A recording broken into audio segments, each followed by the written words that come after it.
جناب یہ تو صدر مسعود پزشکیان نے فرمایا نیوز کانفرنس جو مشترکہ ایک نیوز کانفرنس ہوئی تھی وزیر اعظم شہباز شریف کے ساتھ، اس میں انہوں نے یہ الفاظ ادا کیے پاکستان کے حوالے سے. اب فیلڈ مارشل سید عاصم منیر سے بھی ایرانی صدر مسعود پزشکیان صاحب کی ملاقات ہوئی اور اس ملاقات میں علاقائی پیش رفت اور امن کے فروغ سے متعلق تبادلہ خیال کیا گیا.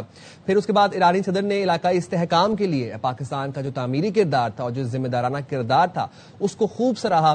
ایرانی صدر نے تنازعات کے پرامن حل کے لیے پاکستان کی جو مسلسل کوششیں ہیں ان کا کھلے دل سے اعتراف کیا اور یہ کہا کہ تنازعات کے پرامن حل کے لیے پاکستان کی کوششیں لائق تحسین ہیں. فیلڈ مارشل سید عاصم منیر نے خطے میں امن و استحکام کے لیے پاکستان کے پختہ عزم کا اعادہ کیا. تو یہ جو فیلڈ مارشل کے کردار کو سراہا جا رہا ہے، ان کی انتھک محنت کو سراہا جا رہا ہے، یہ دونوں سائڈ سے ہو رہا ہے. یہ دونوں فریق اس بات کو سراہ رہے ہیں اور اس بات کو ایکسیپٹ کر رہے ہیں، چاہے وہ جے ڈی وینس ہوں، چاہے وہ برگن اسٹاک کے اندر فیلڈ مارشل کی تعریف کر رہے ہوں یا پھر وہ صدر مسعود پزشکیان ہوں. تو یہ بات یہ چیز ظاہر کرتی ہے کہ دونوں فریقوں کو کتنا اعتماد تھا فیلڈ مارشل کے اوپر، اور فیلڈ مارشل نے شبانہ روز محنت کر کے آؤٹ اسٹینڈنگ ڈپلومیسی کا مظاہرہ کرتے ہوئے اس چیز کو یقینی بنایا کہ اسلام آباد میمورینڈم بھی ہوا، اسلام آباد میں نشست بھی، اس کے بعد برگن اسٹاک میں بھی نشست ہوئی، اور پھر وہی بات ہے کہ اب جنگیں ختم اور اب امن کی شروعات ہو چکی ہے الحمدللہ. اور اب ہم یہاں سے ان دا ڈیز ٹو کم آپ کو اچھی خبریں اور خوشخن خبریں سنایا کریں گے پاکستان کے حوالے سے بھی انشاءاللہ. جوہر سلیم صاحب نے ہمیں جوائن کیا ہے، ان کو شامل گفتگو کر لیتے ہیں. جوہر صاحب بہت شکریہ، آپ نے باخبر سویرا کے لیے وقت نکالا. سر کل ایک بڑا تاریخی دن تھا، وہ اس حوالے سے کہ ایرانی صدر کا یہ پہلا غیر ملکی دورہ تھا اس جنگ کے بعد اور وہ پاکستان آئے. اور پاکستان کس لیے آئے؟ پاکستان اس لیے آئے کہ پاکستانی عوام کا، پاکستانی فیلڈ مارشل کا اور پاکستانی وزیر اعظم کا شکریہ ادا کرنے آئے. سر کیا آپٹکس تھے، کیا مناظر تھے، کتنی خوشکن یہ ڈیولپمنٹ ہے؟ جی بالکل آپ نے صحیح کہا. اس دورے میں ایک اظہار تشکر بھی تھا، ساتھ ہی ساتھ جو اعتماد ہے کنٹینیوڈ، جو ان کا کانفیڈنس ہے پاکستان پہ، اس کا اعادہ بھی تھا. اور پھر ساتھ ساتھ اس چیز کا بھی کہ جو بڑے قریبی تعلقات ہیں پاکستان ایران کے اور ان کو مزید بڑھانے کا بھی. کیونکہ دیکھیں انشاءاللہ جب فائنل ایک اگریمنٹ ہو جائے گا، یہ مذاکرات کامیاب ہوں گے اب جو ہو رہے ہیں اور یہ بہت اہم ہے، تو پھر اس کے بعد اتنے زیادہ مواقع ہوں گے پاکستان اور ایران دونوں کے پاس. ابھی جو ٹریڈ ہے دونوں کے بیچ میں $1-2 بلین کی، وہ بڑھ کے $10 بلین تک ہو سکتی ہے. اور یہ تو صدر پزشکیان کا دوسرا دورہ ہے. ان کے پچھلے دورے میں یہ آپس میں بات طے ہوئی تھی کہ $10 ارب تک لے کے جائیں گے ٹریڈ، لیکن ظاہر ہے وہ سینکشنز کی وجہ سے نہیں لے کے جا سکتے تھے. اب جب سینکشنز لفٹ ہو گئی ہیں اور آگے مزید جو ہے نا باقی سینکشنز بھی ختم ہوں گی، تو پھر تو گیس پائپ لائن کا منصوبہ بھی ہوگا واپس. پھر اس کے بعد ٹریڈ بھی 10 گنا تک بڑھ سکتی ہے. اور پھر اس کے علاوہ دیکھیں باقی بہت سے اور بھی مواقع ہوں گے. اب $300 بلین کا ایک فنڈ قائم کیا جا رہا ہے ایران کے لیے، آپ کو پتہ ہے ان کی ریکنسٹرکشن کے لیے، جو کہ انویسٹمنٹ فنڈ ہوگا میرے نزدیک. تو اس میں بھی پاکستان کے لیے بہت سے مواقع ہوں گے شرکت کے. پھر ان کے بہت زیادہ ایسٹس انفریز ہو رہے ہیں، ابھی $12 بلین کی تو ابھی بات ہے. اس کے آگے بھی ان کے تو کوئی $100-150 بلین کے ایسٹس ہیں جو انفریز ہونے ہیں. تو اگر یہ سارے معاملات انشاءاللہ کامیابی سے طے پا جاتے ہیں تو پھر ایران میں ایک ریکنسٹرکشن کا اور ایک جو ان کے اور پھر ان کی جو جتنی کیپیسٹی ہے آئل اینڈ گیس کی، پاکستان کو تو پاکستان انرجی ڈیفیشینٹ ملک ہے اور پھر ایران اور پاکستان ہمسایہ ملک ہیں. تو کتنے زیادہ مواقع ہیں کہ وہاں سے انرجی آئے، صرف گیس نہیں، وہاں سے تیل بھی آئے، پیٹرول بھی، ڈیزل بھی. اور وہ ظاہر ہے وہ تو سستے داموں ہوگا کیونکہ ٹرانسپورٹ کاسٹ بھی کم ہوگا. ویسے بھی جو ہے ایران سے جو تیل باقی ملک بھی خریدتے رہے ہیں، چائنا بھی، وہ بھی جو ہے نا اس کی قیمتیں بھی بہتر تھیں. تو پھر اس کے علاوہ پھر پاکستان کی جو صنعتی پیداوار ہے اس کے وہاں پہ بہت ہی وافر مواقع ہیں ایران میں ایکسپورٹس کے پاکستان کی. تو میں سمجھتا ہوں کہ جو ہے نا، اور پھر اس کے دیکھیں یہ تو ساری چیزیں اقتصادی لحاظ سے میں کہہ رہا ہوں. اگر ہم امن و سلامتی کی بات کریں ہمارے خطے میں اور پھر خاص طور پہ مشرق وسطیٰ میں بھی، تو وہاں پہ بہت زیادہ تعاون کے امکانات ہیں. کیونکہ اس کے بعد جو ایک سیکیورٹی فریم ورک بنے گا وہاں پہ اس جنگ کے بعد انشاءاللہ، تو وہ ایک امریکہ کا کردار تو رہے گا بھی بالکل اس خطے میں، ان کے بیسز بھی رہیں گی جس طرح میں کہتا رہا ہوں، لیکن ایک multi layered security framework بنانا چاہیں گے گلف کے ملک. اس میں ان کو ایران کے ساتھ ایک رپروشمان بھی کرنی ہوگی کیونکہ جب یہ معاملات اس کے بغیر نہیں چل سکتے. اس رپروشمان میں بھی پاکستان کا کردار اہم ہوگا، اس سیکیورٹی فریم ورک میں بھی پاکستان کا کردار اہم ہوگا. تو اس لیے میں سمجھتا ہوں کہ یہ جو ہے نا انشاءاللہ یہ جو مذاکرات آنے والے دنوں میں ہوں گے اس میں بھی پاکستان ایک کلیدی اہمیت ہوگی پاکستان کی، کیونکہ پاکستان اور قطر شامل ہیں اس میں. وہ ان کو کامیابی کی طرف لے کے جانا ہے، اور جب وہ کامیابی کی طرف جائیں گے تو اس دوران اور اس کے بعد بہت زیادہ ایک ٹریمینڈس اپرچونٹیز ہیں پاکستان کے لیے اقتصادی طور پہ بھی، صرف ایران کے ساتھ بائیلیٹرل ریلیشنز میں نہیں بلکہ باقی پورے خطے میں کنیکٹیوٹی کے جو ہمارے منصوبے ہیں، جس طرح چین کے ساتھ اب دیکھیں سی پیک کا منصوبہ ہے ہمارا $60-70 بلین کا، ایران کا تو ان کے ساتھ $500 بلین کا منصوبہ ہے آنے والے سالوں میں چین کے ساتھ، تو ایک ٹرائیلیٹرل بھی میکنزم بن سکتا ہے. اسی طرح گلف کنٹریز کے ساتھ مل کے بھی کئی ٹرائیلیٹرل میکنزمز بن سکتے ہیں. تو اس لیے بہت جو ہے نا یہ میں سمجھتا ہوں خوش آئند ہے دورہ، کیونکہ اس میں ایران نے یہ بالکل ساری دنیا کو بتایا ہے کہ پاکستان پہ ان کا اعتماد کس طرح کا ہے اور پاکستان کی کتنی اہمیت ہے ان کے لیے. تو انشاءاللہ جوہر سلیم صاحب، لیکن یہاں پر آپٹکس بڑے میٹر کرتے ہیں. جب اس طرح کی سفارتی دورے ہوتے ہیں، اس میں جو مناظر ہمیں دیکھنے کو ملتے ہیں اس پہ ظاہر ہے پھر بڑی پیچیدہ تجزیے بھی ہوتے ہیں اور اس میں آپٹکس بڑے میٹر کرتے ہیں. کل جو ہم نے آپٹکس دیکھے سر، ایسے لگ رہا تھا کہ دو دوست نہیں، میں کہوں گا دو بھائی آپس میں ملے. جب صدر مسعود پزشکیان ملے وزیر اعظم شہباز شریف سے، یوں لگ رہا تھا کہ دو بھائی آپس میں مل رہے ہیں. اچھا، اور جب یہی سیم مناظر ہم نے دیکھے تھے برگن اسٹاک سے بھی، جب جے ڈی وینس ملے فیلڈ مارشل سے اور انہوں نے جو الفاظ ادا کی، جو تعریفیں کی فیلڈ مارشل کی، میں جاننا یہ چاہ رہا ہوں کہ اب پوری دنیا سر اس بات کا اعتراف کر رہی ہے اور یہ بات بار بار کہہ رہی ہے کہ پاکستان کی وجہ سے پوری ورلڈ میں پیس پریویل کر رہا ہے. پاکستان کے لیے بہت بڑی کامیابی ہے، but Pakistan in the years to come اس کامیابی کو کیپٹلائز کیسے کر سکتے ہیں ان دا ویسٹرن ورلڈ؟ جی بالکل، یہاں ہم بات کی آپ نے. دیکھیں، پاکستان کو بہت سارے سالوں میں پچھلی دہائیوں میں ہندوستان کی طرف سے ایک مسلسل پروپیگنڈے کا سامنا تھا. ڈس انفو لیبس تھیں وہاں پہ، پھر جو ہے نا اس میں ظاہر اسرائیل بھی شامل تھا. پوری ایک جو صہیونی لابی ہے دنیا میں، وہ پاکستان کو کبھی فیلنگ اسٹیٹ کے طور پہ جو ہے نا پروجیکٹ کرنے کی کوشش کرتے تھے، مس پورٹری رادر کرنے کی کوشش کرتے تھے. اسی طرح کبھی وہ بات کرتے تھے یہاں پہ ٹیررزم کی، کبھی بات کرتے تھے اقتصادی طور پہ پاکستان کی جو ہے نا ولنریبلٹیز کی، کبھی ایکسٹریمزم کی. لیکن اب پاکستان کا ایک جو چہرہ دنیا کے سامنے آیا ہے، جو اصل چہرہ ہے، میں کہتا ہوں پاکستان کا جو اصل ہے، جو ہونا چاہیے تھا، جو امیج، ایک ایسا ملک جو کہ پیس میکر ہے، ایک ایسا ملک جو فیکٹر آف اسٹیبلٹی ہے، فیکٹر آف پیس ہے، ایک ایسا ملک جس میں ٹریمینڈس پوٹینشیل ہے. تو ایک ایسا ملک جس کے ساتھ دوسرے ملک تعلقات بنانا چاہتے ہیں، بڑھانا چاہتے ہیں. تو میں سمجھتا ہوں دیکھیے پاکستان کے لیے ایک زبردست یہ موقع ہے اپنے ری برانڈ کرنے کا، کیونکہ آج کل کی دنیا جو ہے نا، دیکھیں کنٹری برانڈز کی دنیا ہے. اب یو اے کا دیکھیں، ان کا کنٹری برانڈ ایسا ہے کہ اس کی وجہ سے پوری دنیا سے انویسٹمنٹ آتی ہے، $100 of billions. ٹورزم آتی ہے پوری دنیا سے. ٹریڈ جو ہے نا، ٹریڈ کا بہت بڑا ہب ہے دنیا میں، حالانکہ وہ خود کچھ اتنی مصنوعات پیدا نہیں کرتے. تو اگر آپ کا کنٹری برانڈ صحیح ہو تو پھر آپ وہ جو انٹرنیشنل جو ٹورزم کا، انٹرنیشنل جو ہے ٹریڈ کا اور انویسٹمنٹ کا، اس لوپ میں آپ شامل ہوتے ہیں اور اسی میں پھر ترقی کے مواقع پیدا ہوتے ہیں. تو میں سمجھتا ہوں کہ پاکستان کے لیے یہ بہت بڑا موقع ہے جو ہے ری برانڈ کرنے کا، اپنے آپ کو اکنامک پارٹنرشپ بلڈ کرنے کا، اور ایک پیپل سینٹرک فارن پالیسی ہماری جس طرح ہے بھی. اور پھر دیکھیں اس کو اگر ہم نے سپورٹ کرنا ہے تو ملک کے اندر بھی ہمیں ریفارمز کرنی ہوگی. Deep structural reforms. ہماری بیوروکریسی بہت انیفیشینٹ ہے، کرپشن بھی ہے اس میں بہت زیادہ. وہ سروس ڈلیوری میں بھی شاید دنیا میں جو ہے نا بہت ہی کم سطح پہ ہے. تو ایک تو وہ، پھر اپنا جو کرمنل جسٹس سسٹم امپروو کرنا ہوگا، کانٹریکٹ انفورسمنٹ امپروو کرنی ہوگی، جوڈیشل ریفارمز کرنی ہوگی، ایجوکیشن ریفارمز کرنی ہوگی. اسی طرح ہیلتھ کے سیکٹر میں جو ہے نا انفراسٹرکچر پہ انویسٹ کرنا ہوگا. کیونکہ دیکھیں وہ دونوں چیزیں کمپلیمنٹ کرنی ہوگی کہ جو ہماری کامیاب فارن پالیسی ہے اس کو کامیاب جو داخلی پالیسیز ہیں اس کے ساتھ میچ کرنا ہوگا. یہ بات آپ نے بالکل درست فرمائی کہ جوہر صاحب ڈیپ اسٹرکچرل ریفارمز بڑے امپورٹنٹ ہیں. اس پوائنٹ پہ وہ ہمیں اپنے گھر سے پہلے شروعات کرنی پڑے گی.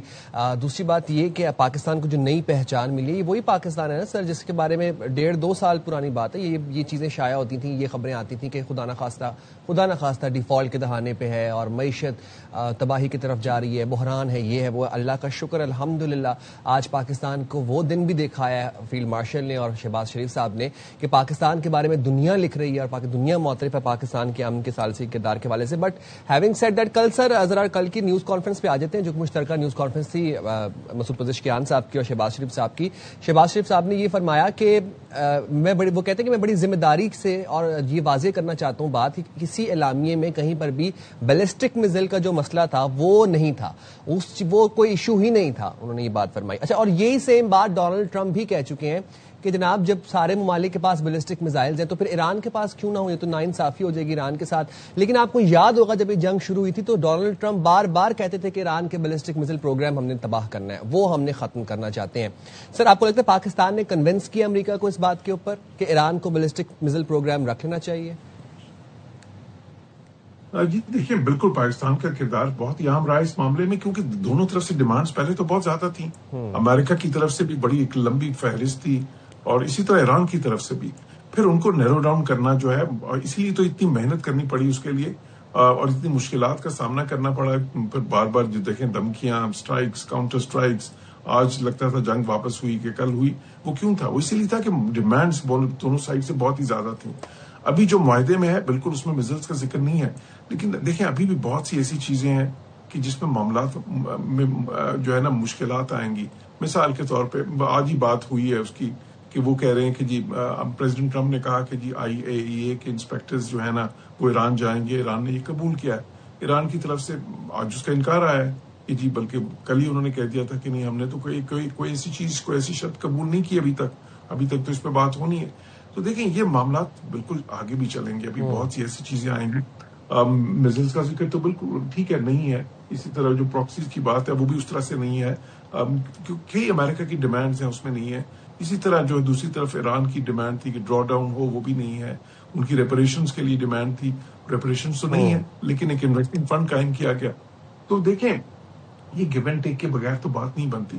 لیکن یہ آپ کی بات بالکل صحیح ہے کہ ان کی جو دونوں سائڈز کی ڈیمانڈز ریشنلائز کرنے میں پاکستان نے بہت ہی زیادہ مدد دی ہے، اور وہ اسی لیے تو آخر میں اتنا مشکل ہو رہا تھا. اس میں پھر پاکستان نے جس طرح کی ڈپلومیسی کی ہائیسٹ لیولز پہ بار بار وزٹ جو ہے ٹاپ لیول پہ ایران کے جو ہو رہے تھے فون پہ، پھر امریکہ سے روز اسی لیول پہ بات ہو رہی ہے، پھر سعودی عرب سے بھی، وہ بھی اہم تھا کیونکہ خلیجی ممالک بھی تو اس میں ایک فریق تھے. پھر چائنا کی تائید ہے، ساتھ ترکیہ سے بھی بات ہو رہی ہے. قطر اس میں بہت بالکل ان کا بھی بڑا اہم رول تھا، اور پاکستان اور قطر کی جو آپس میں کوآپریشن تھی اس سے ایک بڑی سینرجی کریٹ ہوئی. تو اس لیے میں سمجھتا ہوں کہ یہ جو انٹینس ڈپلومیسی تھی یہ اسی کا نتیجہ ہے کہ یہ جو معاملات ہیں اس نہج پہ پہنچے ہیں کہ جہاں پہ آپ کو ایک روڈ میپ ایک بن گیا ہے. اور پھر جب یہ مذاکرات شروع ہوئے MOU کے بعد بھی تو پہلے 1-2 دنوں میں بہت زیادہ پروگرس ہوئی ہے. دیکھیں کتنا وہ ہائی لیول کمیٹی بنی، وہ ڈی کنفلکشن سیل بن، پھر ایک کمیونیکیشن لائن اسٹیبلش ہوئی، بہت ساری جو اس کے نیچے کمیٹیز بنی ہائی لیول کمیٹی کے نیچے، تو تاکہ سائلوز میں کام ہو سکے مختلف چیزوں پہ. اور یہ بھی ضروری تھا کہ ان کو تھوڑا الگ الگ کیا جائے تاکہ ایک چیز دوسرے پہ اس طرح سے نہ ہو. لیکن ابھی بھی دیکھیں آگے جو آنے والا راستہ ہے وہ بھی کوئی آسان نہیں ہوگا. میں کہہ چکا ہوں کہ اس پہ اسرائیل کا اسپوائلر کا رول اپنی جگہ پہ رہے گا، اور وہ بہت زیادہ اسرائیل کا اسپوائلر کا رول تو رہے گا ہی رہے گا، وہ اس چیز سے تو ہم اویئر ہیں، وہ چیز اسٹیبلشڈ بھی ہے. ڈونلڈ ٹرمپ بس اپنے بیانات تھوڑے سے کنٹرول کر لیں، ان کے بیانات سے چیزیں جو ہے نا وہ کہیں نہ کہیں ہمیں تھوڑی بہت لیفٹ رائٹ ہوتی ہوئی نظر آ جاتی ہیں کبھی بھی. بہت شکریہ جوہر سلیم صاحب، آپ نے باخبر سویرا کے لیے وقت نکالا. اور یہ ایک چیز نہیں ہمیں بھولنی چاہیے کہ جب یہ جنگ شروع ہوئی تھی، آپ کو یاد ہے کہ ایران نے جب ریٹیلیٹ کرنا شروع کیا تھا تو جو ملٹری بیسز تھیں امریکہ کی مشرق وسطی میں، خلیجی ممالک میں، ایران نے ان پہ حملہ کیا تھا. اب وہاں پر پاکستان کا اتنا کلیدی کردار تھا کہ پاکستان نے ان تمام ریاستوں کو کنونس کیا، خاص طور پہ سعودی عربیہ کو، کہ وہ ریٹیلیٹ نہ کریں، وہ اس کا جواب نہ دیں اگر خدا نہ خواستہ. کیونکہ اسرائیل کا تو ڈے 1 سے یہی پلان تھا کہ خلیجی ممالک آپس میں سب لڑ پڑے، مشرق وسطی میں جنگ اور تباہی اور بربادی شروع ہو جائے، اور اسرائیل جو ہے وہ گریٹر اسرائیل کا اپنا ایجنڈا اچیو کرے. لیکن پاکستان کا کردار پھر یہاں پر سامنے آیا کہ پاکستان ان تمام ممالک کو ریٹیلیٹ کرنے سے روکا. اور آپ کو یہ بھی پتا ہے کہ سعودی عرب اور پاکستان کا ایک ڈیفنس پیکٹ بھی ہے، تو یہ بات بہت آگے جا سکتی تھی. لیکن پاکستان نے اس جنگ کو کنٹین کیا، اور نہ صرف کنٹین کر کے لمٹ کیا بلکہ اس جنگ کو ختم کیا، اور اب امن کی بات بھی کر رہا ہے اور امن کو پریویل بھی کرا رہا ہے. موونگ فارورڈ، یہ تو بات ہو گئی پاکستان کی اور جو دنیا معترف ہے پاکستانی کردار کے بارے میں. لیکن ہمارے پڑوس میں انفارچونیٹلی ہمارے ہمسائے جو ہیں وہ بہت چیخو پکار کر رہے ہیں. اور اگر میں گودی میڈیا کی بات کروں، میں یہ بات بھی آپ کو بتا دوں کہ یہ ارریلیونٹ ہے اس وقت. یہ سب لوگ، خاص طور پر بھارت اور گودی میڈیا، ان کا ذکر کرنا نہیں بنتا. It's Pakistan's time to be celebrated among the world. But having said that, یہ چیخیں نکل رہی ہیں تو یہاں تک آ رہی ہے نا واضح، ہم کیا کریں، ہم مجبور ہو جاتے ہیں رپورٹ کرنے کے لیے. ذرا پہلے آپ کو دکھاتے ہیں، پھر ساتھ ساتھ تبصرہ بھی کریں گے ان کے اوپر. ان کی چیخیں سنیں آپ.